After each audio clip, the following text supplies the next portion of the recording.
Apocalipse. A esperança vence. Primeira parte. Olá, amigos e amigas. Diácono Beto Brescancin, da Arquidiocese de Maringá. E estamos nos propondo a fazer um estudo do livro do Apocalipse. Faremos esse estudo em 18 etapas, porque o livro ele é bastante grande e tem partes que a gente precisa parar um pouco mais para a gente poder aprofundar. E nós vamos fazer exatamente isso neste estudo. Nós vamos do primeiro versículo até o último, passando parte por parte, explicando, para a gente conseguir entender esse livro tão bonito, mas tão temido e mal interpretado. Nossa proposta é dividir o livro em 18 partes de estudo, para a gente ir com calma, tranquilamente, vendo, para ao final olharmos e falarmos assim: que livro maravilhoso que Deus nos deu. Sigamos os três. Para facilitar nosso estudo sobre o Apocalipse, vamos comparar seu estudo com a construção de uma casa. Antes de construir, você faz o planejamento financeiro, consulta um engenheiro, faz a planta, contrata a mão de obra e só então começa a fazer a construção. Para compreender bem o Apocalipse, precisamos preparar o estudo, pois sem algumas informações não vamos entendê-lo em sua totalidade. Por isso, vamos passo a passo, como numa construção, pois não fazemos o telhado antes do alicerce e das paredes.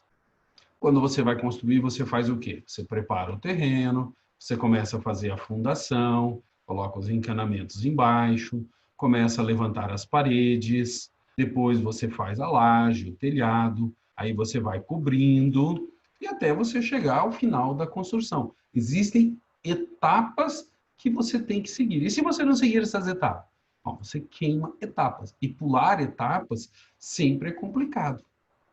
Um jogador de futebol, quando pula etapas na sua preparação, ele sofre um grave risco de lesões. Também nós, quando queremos ler o livro do Apocalipse e pulamos etapas, corremos um risco muito grande de não entendermos. Preparando a leitura. Então, nós precisamos preparar a leitura, aqueles conhecimentos que a gente precisa antes da gente começar a pegar a Bíblia e ler o livro propriamente dito. Significado de Apocalipse. A palavra Apocalipse tem origem no grego e significa tirar o véu, revelação, descoberto. Diante das coisas não compreendidas pelas comunidades de João, o livro do Apocalipse como que tirava o véu da história humana, falando que no final Deus derrotaria as forças do mal. Por isso, ele é um livro de esperança.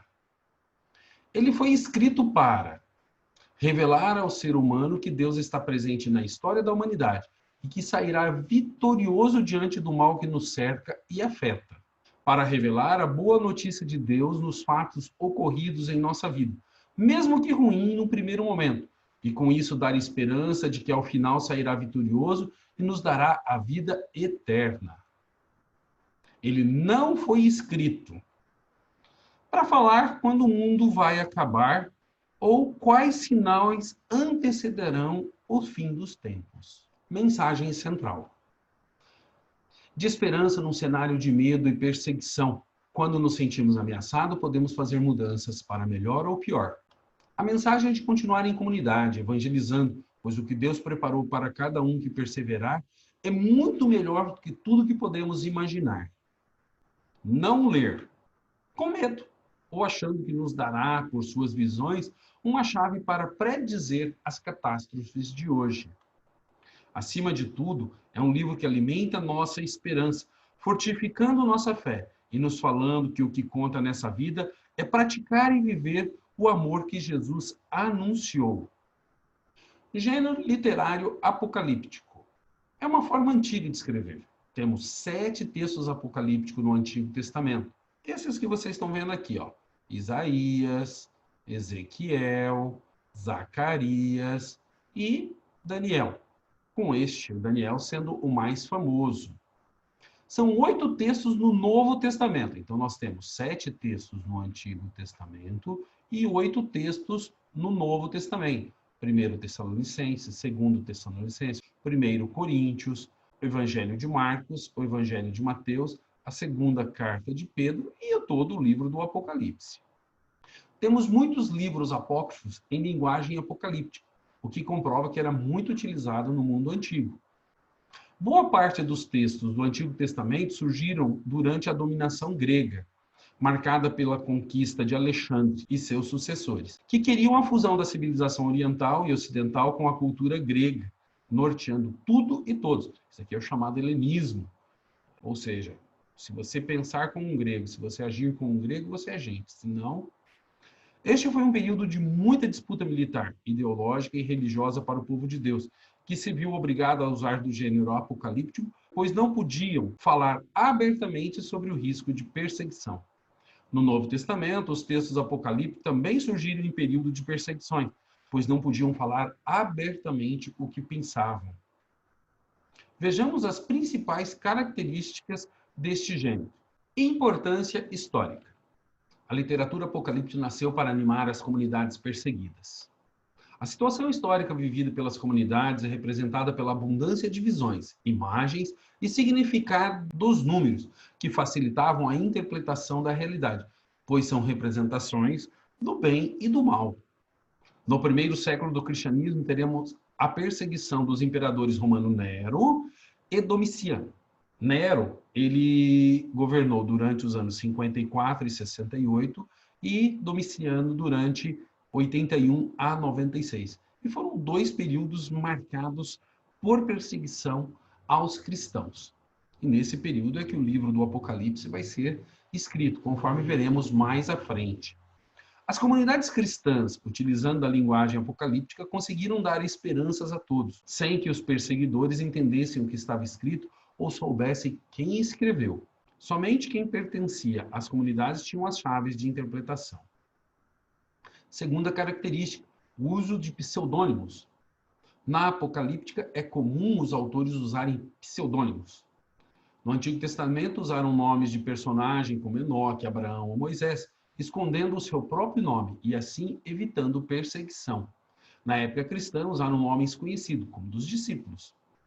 O anonimato através do pseudônimo evitava a perseguição e a morte, mas não deixava os cristãos desorientados, pois sabiam que era alguém inspirado por Deus e presente nas comunidades. Terceira característica, as visões. São ricas em simbolismos do céu ou da terra, anjos e seres celestes, com o objetivo de expressar verdades teológicas. Vi então a besta que subia do mar. Tinha 10 chifres e 7 cabeças. Sobre os chifres havia 10 diademas, e sobre as cabeças um nome blasfemo. A besta que eu vi parecia uma pantera. Seus pés, contudo, eram como os de um urso, e sua boca como a mandíbula de um leão. E o dragão lhe entregou seu poder, seu trono e uma grande autoridade. Se a gente se perder nessas visões, olhando, olha, tem pata de urso, tem cabeça de leão, tem corpo de pantera, tem 10 chifres, a gente não consegue entender a mensagem central. A literatura apocalíptica, ela é muito rica em simbolismos. E tudo isso daqui são simbolismos. Não devemos nos impressionar com elas e nos desviarmos de sua mensagem central. A literatura apocalíptica mostra a sua verdade com visões, sempre vinda da parte de Deus, mas que ajudam a entender o cotidiano. Elas não querem falar do fim do mundo, mas do mundo de agora. Essas visões são elaboradas em pormenores, baseadas nos livros apocalípticos do Antigo Testamento, que já eram conhecidos de todos. Quarta característica, falar o que vai acontecer no futuro, predição. A predição é uma forma de mostrar o que vai acontecer no futuro, mas com o olhar no presente, mostrando que se no presente a coisa está ruim, no futuro será diferente. É uma visão de futuro de esperança. Não quer falar o que vai acontecer, olha lá no tempo tal. Não. É sempre no sentido de falar assim, no futuro a vitória é de Deus.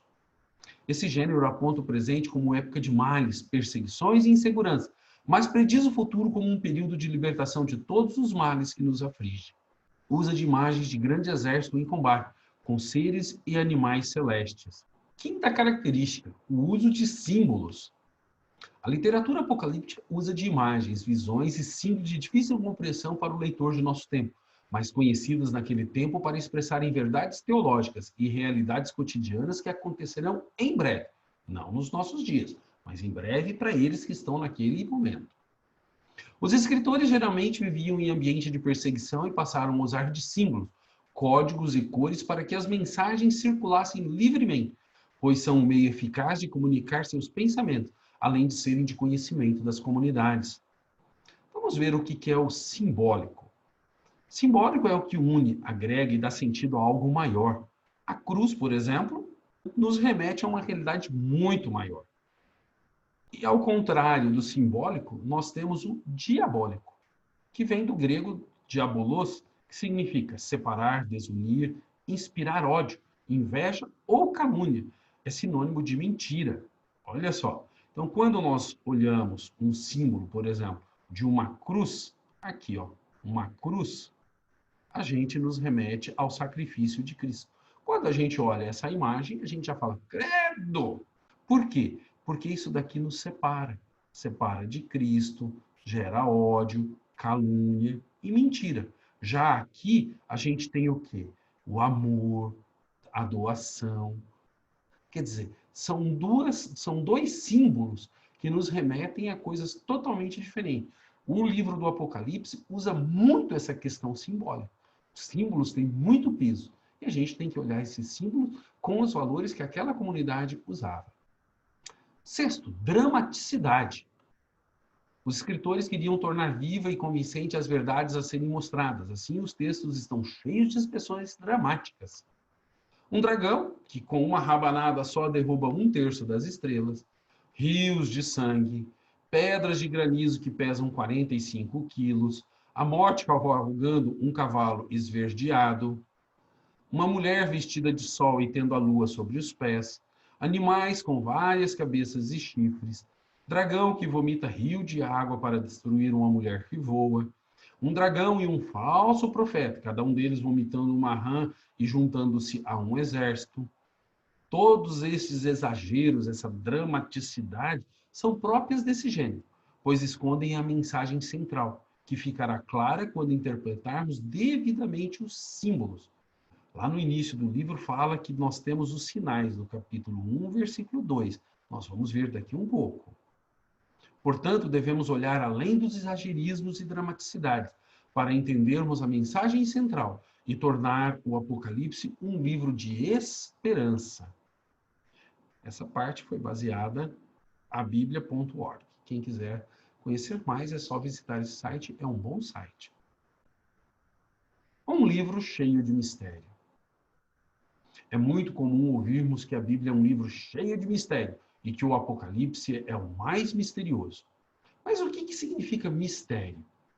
Misterioso é algo que tem significados escondidos, ou seja, não deixa transparecer tudo o que pode revelar de uma vez. Nesse sentido, a Bíblia é mistério, ela é misteriosa, pois a cada vez que abrimos uma parte para leitura ou oração, novas coisas podem ser reveladas. Ao lermos uma parte ou o livro, estamos condicionados pelas questões do momento. Se estamos muito tristes, leremos de uma forma bem diferente do que se estivermos alegres. Mistério não tem nada de anormal, mas diz em relação à grandeza de Deus, que se revela aos poucos. Mistério, gente, é algo muito bom. E Deus é um mistério. Nós nunca vamos conseguir compreender Deus na sua integralidade. Por quê? Porque nós somos humanos e limitados. Então Deus vai se revelando um pouco agora, um pouco depois e assim por diante. Isso é mistério. Tem nada a ver com aquele negócio que tem algo escondido. Sim, tem algo que está ali, mas que vai ser revelado, que não pode gerar medo. Essa é a primeira parte do nosso estudo, onde nós vimos as 7 características do livro do Apocalipse, tá? E da literatura apocalíptica. Todas elas nos ajudam a perceber que o livro é uma forma muito utilizada naquela época, mas que revela um Deus para nós no dia a dia. Na segunda parte, nós vamos ver mais algumas partes importantes da literatura apocalíptica. Como que formando aquela base que nós temos que ter para depois entrarmos no estudo do livro do Apocalipse. Sigamos juntos.